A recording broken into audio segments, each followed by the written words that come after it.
Hello friends, welcome to soulful landscape. മറ്റൊരു Lightroom quick tutorial. Range mask. മാസ്കിങ്ങിലെ വളരെ useful എന്നാൽ എനിക്ക് തോന്നുന്നത് അധികം ആൾക്കാർ ഉപയോഗിക്കാത്തതുമായൊരു സാധനമാണ് ഈ റേഞ്ച് മാസ്ക് എന്ന് പറഞ്ഞു കഴിഞ്ഞാൽ. എന്താണ് റേഞ്ച് മാസ്ക്? നമുക്ക് കണ്ടു നോക്കാം.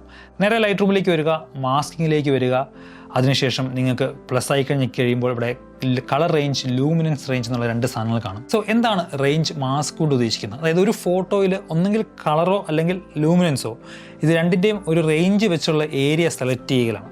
അതായത് ഒരു പർട്ടിക്കുലർ എക്സ്പോഷറുള്ള ഒരു ഏരിയ നമ്മൾ സെലക്ട് ചെയ്യുക, അല്ലെങ്കിൽ ഒരു പർട്ടിക്കുലർ കളറുള്ള ഏരിയ മാത്രം സെലക്ട് ചെയ്യുക എന്നുള്ള കാര്യം വളരെ യൂസ്ഫുള്ളാണ്. ഒരു ഉദാഹരണം ഞാൻ പറയാം. നിങ്ങളുടെ ഒരു ഫോട്ടോയിൽ ഒരുപാട് പച്ചയുണ്ട്, ഒരുപാട് പച്ച ഇലകളുള്ള ഒരു ഫോട്ടോയാണ്. നിങ്ങൾക്ക് ആ പച്ച ഇലകൾ മാത്രം സെലക്ട് ചെയ്ത് നിങ്ങൾക്ക് അതിനൊരു ചെറിയൊരു ഗോൾഡൻ കളർ, ഒരു ഓറഞ്ച് കളറിലേക്ക് കൊണ്ടുവരണം. ഒരു ഓട്ടം ലുക്ക് കൊണ്ടുവരാം, ടീ ലാൻഡ് ഓറഞ്ച് ലുക്ക് കൊണ്ടുവരാൻ വേണ്ടി നമ്മൾ പണ്ടെന്താ ചെയ്യുക, നമ്മൾ ആ ഏരിയ എല്ലാം സെലക്ട് ചെയ്യണം. പക്ഷേ നമുക്ക് റേഞ്ച് മാസ്ക് ഉള്ളപ്പോൾ എന്താണ് അതിൻ്റെ ഒരു എളുപ്പം എന്ന് വെച്ച് കഴിഞ്ഞാൽ നമുക്ക് റേഞ്ച് മാസ്ക് ഉപയോഗിച്ച് പച്ച കളർ മാത്രം സെലക്ട് ചെയ്ത് അതിന് കളർ കൊണ്ടുവരാൻ പറ്റും. സോ നമുക്ക് കണ്ടു നോക്കാം. പ്ലസ് ആക്കി കളർ റേഞ്ച് സെലക്ട് ചെയ്തു. കളർ റേഞ്ച് എന്ന് പറയുമ്പം കളറിൻ്റെ റേഞ്ച് അനുസരിച്ചായിരിക്കും. കളർ റേഞ്ച് നിങ്ങൾ സെലക്ട് ചെയ്ത അവിടെ നിങ്ങൾക്ക് ഇങ്ങനെ ഒരു ഡ്രോപ്പർ ടൂൾ കാണാൻ പറ്റും. നിങ്ങൾ അതിനനുസരിച്ച് എവിടെ പോയി ക്ലിക്ക് ചെയ്യുന്നോ ആ കളറിൻ്റെ റേഞ്ച് അനുസരിച്ചുള്ള എല്ലാ കളറും ഇവിടെ സെലക്ട് ആകപ്പെടും. കണ്ടോ, നമ്മൾ ആ ഒരു യെല്ലോ ഓറഞ്ച് കളറിൽ സെലക്ട് ചെയ്ത് നിങ്ങൾക്ക് ഇവിടെ കാണാൻ പറ്റും. ഇവിടെ വന്നു കഴിഞ്ഞാൽ കളർ റേഞ്ച് റിഫൈൻ ഉണ്ട്. നിങ്ങൾക്ക് അതിൻ്റെ ഇൻറ്റൻസിറ്റി കുറച്ച് കൊണ്ടുവരാം, അല്ലെങ്കിൽ അതിൻ്റെ ഇൻറ്റൻസിറ്റി കൂട്ടിക്കൊണ്ടുവരാം. സോ നമുക്കിപ്പോൾ ഒരു ഫോട്ടോയിൽ ഒരു ചെറിയ ഉദാഹരണത്തിന് ഞാനിവിടെ എൻ്റെ ടോപ്പ് ഏരിയ മാത്രം ഒന്ന് സെലക്ട് ചെയ്ത് ചെറുതായിട്ടൊരു ഓറഞ്ച് കൊടുക്കാൻ പോവാം. അതായത് ഞാനിവിടെ ജസ്റ്റ് വാം കൂട്ടി കൊടുക്കാൻ പോവാം. സോ ആ ഏരിയ മാത്രം സെലക്ട് ആയത് കണ്ടോ. നമുക്കിത് മറ്റു കാര്യത്തിൽ ഉപയോഗിക്കാം. വീണ്ടും ഞാൻ കളർ റേഞ്ച് എടുത്ത് നമ്മുടെ ഈ ആടിൻ്റെ ഏരിയ സെലക്ട് ചെയ്തു. കണ്ടോ, അപ്പോൾ ആടിൻ്റെ ഏരിയ ചെറിയൊരു ഓറഞ്ച് കളറുണ്ട്. അപ്പം നമുക്കത് കുറയ്ക്കാം. കണ്ടോ, ഈ ഒരു ഏരിയയുള്ള ഓറഞ്ച് കുറയ്ക്കാനായിട്ട് ഞാൻ കുറച്ച് ബ്ലൂ കളർ കൊടുക്കണം. വളരെ സിമ്പിൾ. പണ്ട് നമുക്ക് ആ ഒരു ഏരിയ ബ്രഷ് വെച്ച് സെലക്ട് ചെയ്യണമായിരുന്നു.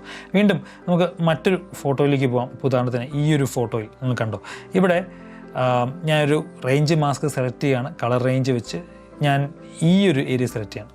കണ്ടോ, ഈ ഒരു കളറുള്ള എല്ലാ ഏരിയയും അത് കണ്ടുപിടിച്ച് സെലക്ട് ചെയ്യും. ദാറ്റ് നമുക്കത് റിഫൈൻ ചെയ്യാം. അതുപോലെ തന്നെ എന്താണ് luminance range mask? Luminance range mask എന്ന് പറഞ്ഞു കഴിഞ്ഞാൽ വളരെ സിമ്പിളാണ്. നേരത്തെ കളറാണെങ്കിൽ ഇത് ഫോട്ടോയിലുള്ള പ്രകാശത്തിൻ്റെ തോതനുസരിച്ചാണ്. നമുക്കൊരു ഫോട്ടോ വെച്ചുകൂടെ വളരെ സിമ്പിളായിട്ടൊന്ന് കണ്ടു നോക്കാം. ഞാൻ ഈ ഫോട്ടോ എടുക്കാം. ഇപ്പം നമ്മളുടെ ലൂമിനൻസ് റേഞ്ച് മാസ്ക് സെലക്ട് ചെയ്യുകയാണെങ്കിൽ, ഇപ്പോൾ സ്കൈ സെലക്ട് ചെയ്യുകയാണെങ്കിൽ സ്കൈയോട് സാധ്യതയുള്ള ആ ഒരു പ്രകാശത്തിൻ്റെ ഏരിയ അനുസരിച്ചായിരിക്കും സെലക്ട് ചെയ്യുക. ഇപ്പോൾ ഇവിടെയാണെങ്കിൽ കണ്ടോ, ഇവിടെയാണെങ്കിൽ കണ്ടോ, ഇനി നമുക്ക് തൊപ്പിയുടെ ഏരിയ ആണ് ഇങ്ങനെ. ഇപ്പം എത്രത്തോളം അത് നമുക്കിവിടെ കൺട്രോൾ ചെയ്യാനുള്ള ഓപ്ഷൻ ഉണ്ട്, അതിനെക്കുറിച്ച് പറയാം. സോ എത്രത്തോളം പ്രകാശം ഒരു ഏരിയയിലുണ്ടോ, ആ ഫോട്ടോയിലുണ്ടോ, ആ ഫോട്ടോ അതിനനുസരിച്ചായിരിക്കും സെലക്ഷൻ നടക്കുക. ഇവിടെ നമ്മൾ വന്നു കഴിഞ്ഞാൽ നമുക്കിവിടെ ലൂമിനൻസ് റേഞ്ചിൻ്റെ ഒരു സംഭവം കാണാൻ പറ്റും. നമുക്കിത് അഡ്ജസ്റ്റ് ചെയ്യാം. കണ്ടോ, എൻ്റെ ഔട്ടർ ഏരിയ അതെത്രത്തോളം പരന്നു പോകണമെന്ന് നമുക്കതായത് നമ്മളുടെ സെലക്ഷൻ ആണ് ഈ ഏറ്റവും ഡാർക്ക് കാണിക്കുന്നത്. അതിൻ്റെ പുറത്തേക്ക് എത്രത്തോളം സ്പ്രെഡ് ആവണം എന്നുള്ള കാര്യമാണ് ആ കാണിക്കുന്നത്. ഇനി സെലക്ഷൻ എക്സ്റ്റെൻഡ് ചെയ്യണമെങ്കിൽ നമുക്ക് എക്സ്റ്റെൻഡ് ചെയ്യാം. ഇങ്ങനെ ഫുള്ള് സെലക്ട് ചെയ്ത് പോകുന്ന കാണാം. ഇനി അല്ലെങ്കിൽ നമുക്ക് ഇപ്പുറത്തുനിന്ന് സെലക്ഷൻ മാറ്റണം എന്നുണ്ടെങ്കിൽ നമുക്കത് മാറ്റാൻ പറ്റും. കണ്ടോ, നമുക്കതനുസരിച്ച് കൊണ്ടുവെക്കാം. ഇങ്ങനെയൊക്കെ ചെയ്യാം. അപ്പോൾ ഇതാണ് ഇതിൻ്റെ ഒരു സംഭവം. നമുക്കിത് ഇൻവേർട്ട് ചെയ്യാം. ഇൻവേർട്ട് ചെയ്ത് കഴിഞ്ഞാൽ നമ്മൾ സെലക്ട് ചെയ്തതിൻ്റെ പുറത്തുള്ള ഭാഗത്തായിരിക്കും എഫക്റ്റ് ഉണ്ടാകാൻ പോവുക. ഇനി ഷോ ലൂമിനസ് മാസ്ക് മാപ്പ് എന്നുണ്ടെങ്കിൽ നമ്മൾ ഞെക്കി കഴിഞ്ഞാൽ നമ്മളുടെ സംഭവം ബ്ലാക്ക് ആൻഡ് വൈറ്റ് ആയി, എന്നിട്ട് ആ പ്രകാശത്തിൻ്റെ തോത് മാത്രം കാണിക്കും. വളരെ ക്ലവർ ആൻഡ് വളരെ യൂസ്ഫുൾ ആയിട്ടുള്ളൊരു സാധനമാണ്. നിങ്ങൾ മാക്സിമം നിങ്ങളുടെ വർക്ക് ഫ്ലോയിൽ ഉപയോഗിക്കുക. It will be very useful. ഇനി ഈ രണ്ട് മാസ്കുകൾ വഴി നമുക്ക് എന്തൊക്കെ ചെയ്യാൻ പറ്റും? ഞാൻ നേരത്തെ പറഞ്ഞ കളർ മാറ്റാം, എക്സ്പോഷർ കൂട്ടാം, എക്സ്പോഷർ കുറയ്ക്കാം, കോൺട്രാസ്റ്റ്, ഷാഡോസ്. നമുക്ക് ഒരു മാസ്ക് സാധാരണ വിധത്തിൽ സെലക്ട് ചെയ്ത് കഴിഞ്ഞാൽ ചെയ്യാൻ പറ്റുന്ന എല്ലാ കാര്യങ്ങളും, പോയിന്റ് കളർ അടക്കം എല്ലാം നമുക്ക് ചെയ്യാൻ പറ്റും. അപ്പോൾ ഈ രണ്ട് മാസ്കും വളരെ യൂസ്ഫുൾ ആണ്. സ്കൈ മാത്രം സെലക്ട് ചെയ്യുക. സ്കൈയുടെ എക്സ്പോഷർ കൂടുതലാണെങ്കിൽ നിങ്ങൾക്ക് സെലക്ട് സ്കൈ കൊടുക്കാം ഒബ്വിയസ്ലി. പക്ഷേ അതിൻ്റെ റിഫ്ലക്ഷനും അതിൻ്റെ ബാക്കിയുള്ള ഭാഗങ്ങളൊക്കെ നമുക്ക് ഇതിൻ്റെ കൂടെ സെലക്ട് ചെയ്ത് നമുക്ക് അഡ്ജസ്റ്റ് ചെയ്യാവുന്നതേ ഉള്ളൂ. നമുക്കൊരു ഫോട്ടോ ഇങ്ങനെ കണ്ട് നമുക്ക് പരിപാടി ഇവിടെ വൈൻഡപ്പ് ചെയ്യാം. അപ്പോൾ ഈ ഒരു ഫോട്ടോയിലേക്ക് വന്നു കഴിഞ്ഞാൽ ഞാൻ ഇവിടെ ഈ പച്ച ഇലകൾ മാത്രം സെലക്ട് ചെയ്യണമെങ്കിൽ എനിക്ക് ഈ കളർ റേഞ്ച് മാസ്ക് ഉപയോഗിച്ചുകൊണ്ട് ഞാനിവിടെ ആ ഒരു ഏരിയ മാത്രം സെലക്ട് ആയിരിക്കുന്നുണ്ടോ. കണ്ടോ, ഇവിടെ കളർ വന്നുണ്ടോ. അതിനനുസരിച്ച് എനിക്ക് അഡ്ജസ്റ്റ് ചെയ്യണമെങ്കിൽ അഡ്ജസ്റ്റ് ചെയ്യാം. മൊത്തത്തിലേക്ക് പോകണമെങ്കിൽ മൊത്തത്തിലേക്ക് പോകാം. അതിൻ്റെ കുറച്ച് ഏരിയ മതി. എനിക്കത് കുറച്ചുകൂടെ വാം ആക്കണം എന്ന് വിചാരിച്ചു. എനിക്കിവിടുന്ന് അത് കുറച്ചുകൂടെ യെല്ലോ ആക്കാം, അല്ലെങ്കിൽ അത് കുറച്ചുകൂടെ ടിൻഡാക്കാം, കുറച്ച് ഇറച്ചി വെക്കണമെങ്കിൽ നമുക്ക് ഒരുപാട് പോസിബിലിറ്റീസ് ഉണ്ട്. ഇവിടെ എൻ്റെ HSL മാറ്റാം, ക്യൂ മാറ്റാം, പോയിൻ്റ് കളർ ചെയ്യാം, എക്സ്പോഷർ ഇത് കൂട്ടുകയും കുറയ്ക്കുകയൊക്കെ ചെയ്യാം. അങ്ങനെ ഒരുപാട് സാധ്യതകളുണ്ട്. അപ്പം കളർ റേഞ്ച് മാസ്ക് അങ്ങനെയാണ്. ഇനിയിപ്പോൾ നമ്മൾ ഈ ഒരു ഫോട്ടോയിൽ നമ്മൾ ലൂമിനൻസ് മാസ്ക് ഉപയോഗിച്ച് നമുക്ക് ഈ ഒരു പാറയുടെ ഏരിയ ആണെങ്കിൽ കണ്ടോ, ആ പാറയുമായി സാമ്യമുള്ള എല്ലാ എക്സ്പോഷർ ലെവലുള്ള എല്ലാ സ്ഥലങ്ങളും സെലക്ട് ചെയ്യും. നമുക്കിവിടെ വന്നു കഴിഞ്ഞാൽ നമുക്ക് അതിൻ്റെ എക്സ്റ്റെൻഡ് കൂട്ടാം, അതിൻ്റെ ഫെദർ കൂട്ടാം.